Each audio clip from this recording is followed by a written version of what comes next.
Hello everyone, welcome to Parul physics KV. आज इस video में हम रिफ्रैक्शन पढ़ेंगे through spherical surfaces. First we will take up the case when the light is going from a rare medium to denser medium. Then we will take up a case when the light will be going from a denser medium to rare medium, और उसके बाद हम lens makers formula derive करेंगे। लेकिन इस पूरे analysis के लिए हम कुछ assumptions लेकर चलेंगे। The first one is the object taken is a point object. जो हम ऑब्जेक्ट ले रहे हैं वो एक पॉइंट ऑब्जेक्ट होगा। पूरे एनालिसिस में जब भी हम एक लेंस कंसिडर करेंगे तो उसका जो अपर्चर होगा वो बहुत स्मॉल होगा। The angles made by the incident ray and the refracted ray with the principal axis are small. आगे हम डायग्राम्स में देखेंगे कि जो हम एंगल्स ले रहे हैं वो बहुत स्मॉल होंगे। And the next assumption is the lens taken is a thin lens so that all the distances measured from its surface can be taken to be equal to distance measured from optical center. हम assume करेंगे कि जो lens की thickness है वो बहुत कम। we'll take a very thin lens, जिससे क्या होगा, अगर हम कोई भी डिस्टेंस इसकी सरफेस से मेजर कर रहे हैं तो हम assume कर सकते हैं कि ये डिस्टेंस हमने कहाँ से मेजर किया है, ऑप्टिकल सेंटर से मेजर किया है। नाउ लेट अस सपोज ये जो बाहर वाला मीडियम है इसका रिफ्रैक्टिव इंडेक्स है म्यू वन, और अंदर वाले मीडियम का रिफ्रैक्टिव इंडेक्स है mu two. Mu one rarer है और म्यू टू डेंसर है। म्यू वन जो फर्स्ट मीडियम है बाहर वाला वो रेयरर मीडियम है और अंदर वाला डेंसर मीडियम है। Let us suppose an air glass, यहाँ पे बाहर एयर है और अंदर ग्लास है। लेट अस सपोज ओ पे मेरा पॉइंट साइज ऑब्जेक्ट रखा है और ओ से एक रे एयर ग्लास इंटरफेस पे गिर रही है। लेट अस सपोज इस कर्व सरफेस का सेंटर ऑफ कर्वेचर है यहाँ पर। Then this will be the normal to the surface at a point of incidence. Then it is going to bend towards the normal, और इसको हम पीछे extend करेंगे। Then O dash is where my image will be formed. Let us name these angles. Let this angle be alpha, let this angle B beta, and let this angle be gamma. Let me zoom in so that you can see clearly. मैंने इन angles को name दे दिया है। Now what is the value of PO dash? PO dash हमारा image का distance है from the pole. PO dash will be equal to minus V since it's the image distance और negative direction में because we are measuring to the left. Now PO की value कितनी होगी? minus U where the object is kept. And the value of PC will be equal to plus R since it's the radius of curvature. C तक का जो distance है that is equal to the radius of curvature, और हम right side में measure कर रहे हैं। Let me name this point as A, जहाँ पर point of incidence है। तो A point से अगर मैं एक perpendicular drop करती हूँ principal axis पे, then it will be like this, और ये इस point को मैं नाम देती हूँ M। ये कर्वेचर बहुत कम है, so we can approximate M to be very close to P। Now see very carefully, ये जो एंगल होगा जो इंसिडेंट रे नॉर्मल के साथ बनाती है, this will be the angle of incidence, और ये एंगल होगा हमारा angle of refraction. Now consider this triangle AOC। इस ट्राइंगल में हमारा I एक्सटीरियर एंगल है और अल्फा और गामा इंटीरियर एंगल्स हैं, opposite interior angles. So exterior angle is the sum of opposite interior angles. So I can write in triangle AOC I is equal to alpha plus gamma. Now consider this triangle AO dash C. इस triangle में small r मेरा exterior angle है और beta और gamma opposite interior angles हैं। So I can write R is equal to beta plus gamma. This is the exterior angle property. Now हमने assume किया है कि हमारे सारे angles बहुत small हैं. This was the basic assumption. तो जब हमारा theta small होता है, then theta can be approximated as sin theta or it can be approximated as tan theta when the theta is very small. Now according to Snell's law, mu1 times sin I is equal to mu2 times sin R. This is what Snell's law says. mu1 times sin I is equal to mu2 times sin R.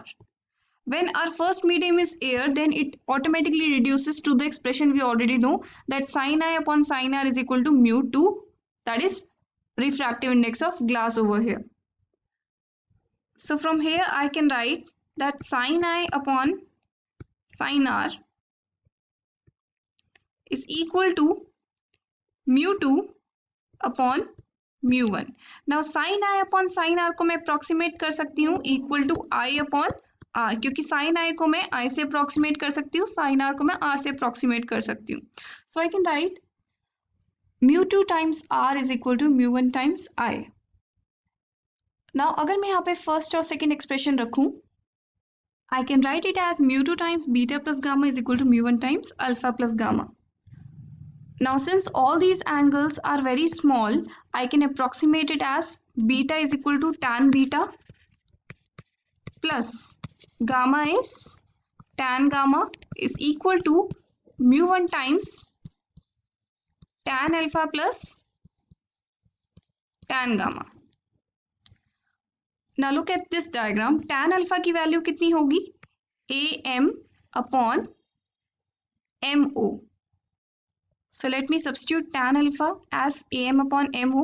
Tan gamma और tan beta देखें तो tan gamma is am upon mc and tan beta is am upon mo dash. So we will get this expression on substituting. Now m और p मेरा बहुत पास पास है, तो मैं assume कर सकती हूँ कि मैं m की जगह p भी ले सकती हूँ.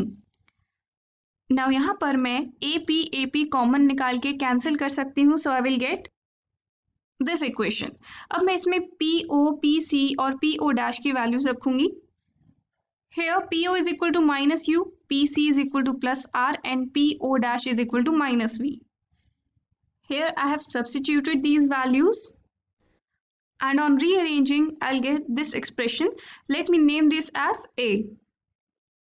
Now let's consider the second case of refraction, that is from denser to rarer medium.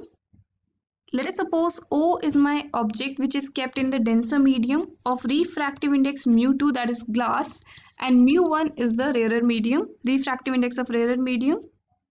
Let us suppose one ray is incident on this surface, and this is my normal at the point of incidence A. Then it deviates away from the normal at point O dash, making it image at O dash.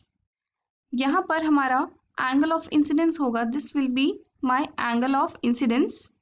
Let me name this I, and this will be my angle of refraction. हमारा जो object angle बनाता है हम उसे लेते हैं alpha. Center of curvature से जो angle बनता है that is gamma. और जो image angle बनाती है principal axis से, let me name it as beta.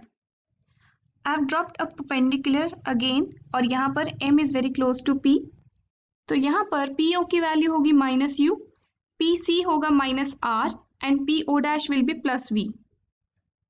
Now let's look at the triangle ACO, this triangle. In triangle ACO, exterior angle property से gamma will be equal to alpha plus I. इसी तरीके से in triangle ACO dash R is equal to gamma plus beta from the exterior angle property. Now Snell's law के according I can write that mu2 times sin I is equal to mu1 times sin R, क्योंकि angle of incidence मेरा mu2 refractive index वाले medium में है. और I can write mu2 I is equal to mu1 times R since all the angles are very small.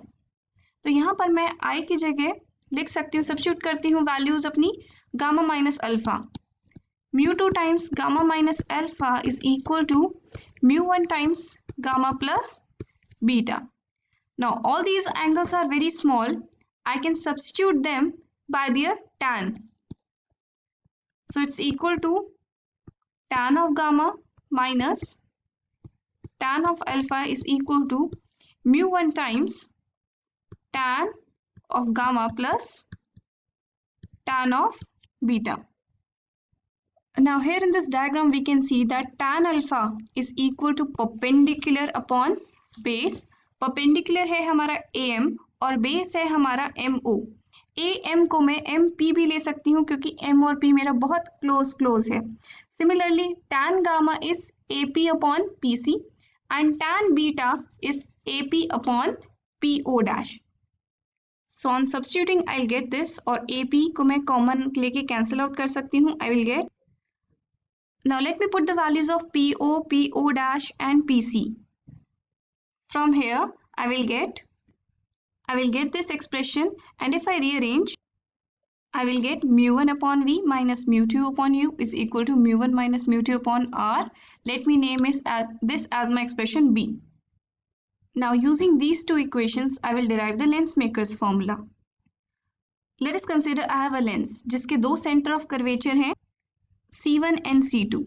Optical centre है O, first surface का centre है P1 and second surface का centre है P2. The material of lens has refractive index μ2 और बाहर का refractive index है μ1. This is my object जिससे एक रे लेंस पे इंसिडेंट हो रही है. The first surface is going to converge it like this, and after hitting the second surface it is going to deviate further and the image will be formed at O dash. अगर हमारी second surface ना होती तो image कहाँ form होती? आई पे form होती. तो जब हम फर्स्ट सरफेस से रिफ्रैक्शन की बात करेंगे that is through the surface XP1Y. Here the refraction is from optically rare medium to optically denser medium. तो इसमें हम फर्स्ट फॉर्मूला यूज करेंगे. लेट अस कंसीडर ऑब्जेक्ट हमने रखा था U डिस्टेंस पे, इमेज हमारी बन रही है V डिस्टेंस पे, और जो इंटरमीडिएट इमेज बनी है I उसका डिस्टेंस को मैं नाम देती हूँ V dash. So using formula A I can write mu2 upon V dash minus mu1 upon U is equal to mu2 minus mu1 upon R. This is my first equation. Let me name it as C, equation C. अब जब वो रे second surface से टकरा रही है then the refraction is from optically denser medium to optically rare medium and we are going to use the second formula that is B formula. We will get, I will get this one. यहाँ पर जो मेरा object है वो क्या है? वो intermediate जो इमेज बन रही है that is V dash distance पे है, वो मैं कंसिडर करूंगी. ऑब्जेक्ट हमारा वही काम कर रही है जो हमारी फाइनल इमेज बना रही है. Let me name this equation as D. यहाँ पर C इक्वेशन में दिस इज R1 क्योंकि दोनों सरफेसेस के रेडियस ऑफ कर्वेचर अलग अलग हैं. फर्स्ट सरफेस का रेडियस ऑफ कर्वेचर है R1, सेकेंड सरफेस का रेडियस ऑफ कर्वेचर है R2. Now if I add these two equation C and D, यहाँ पर ये जो V डैश वाली टर्म है ये कैंसिल आउट हो जाएगी क्योंकि हमें नहीं पता वो जो इंटरमीडिएट इमेज कहाँ पे बन रही है. We don't want this V dash वाली term. On adding C and D, I'll get this, और mu1 को अगर मैं कॉमन लेती हूँ, थोड़ा सा रीअरेंज करती हूँ, I will get this equation. Now 1 upon V minus 1 upon U किसके बराबर होता है? लेंस फॉर्मूला के according it's equal to 1 upon F which is equal to refractive index of medium 2 divided by refractive index of medium 1. These are absolute, so I can write them as refractive index of 2 with respect to one medium minus 1 upon R1 minus 1 upon R2. This is my lens maker's formula.